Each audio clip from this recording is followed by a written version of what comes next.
पंजाब और केपी के असम्बलियों के इंतखाबात से मुतालिक असखुद नोटिस केस में हुकूमत में शामिल 3 बड़ी सियासी जमातों ने फुल कोर्ट तश्कील देने की इस्तदा कर दी है।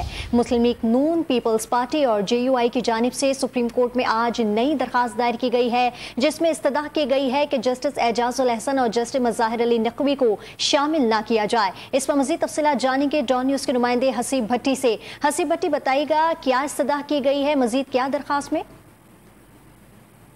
उसमें दरख्वास्त में ये कहा गया है कि चूंकि दोनों जजेस पहले ही पंजाब और खैबर पख्तूनख्वा इंतखाबात पर अपनी राय का इजहार कर चुके हैं, लिहाजा उन्हें बेंच में शामिल ना किया जाए। और साथ ये कहा गया कि इससे पहली दरख्वास्त में सिर्फ बेंच में शामिल 2 जजेस पर एतराज़ किया गया था। जो आज नई दरख्वास्त जमा कराई गई है, इस दरख्वास्त के अंदर दोनों जजेस के नाम शामिल किए गए हैं। इसके साथ साथ एक और दरख्वास्त वकला की जानिब से भी जमा करवाई गई है इसी हवाले से, जिसमें ये कहा गया है कि ये चीफ जस्टिस का इख्तियार है कि वो बेंच में जिस जज को भी शामिल करें।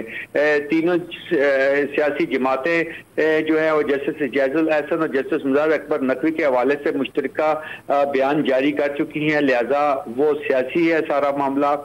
जो बेंच इस वक्त काम कर रहा है इसे ही काम करने दिया जाए। जी ठीक है, बहुत शुक्रिया आपका हसीब भट्टी।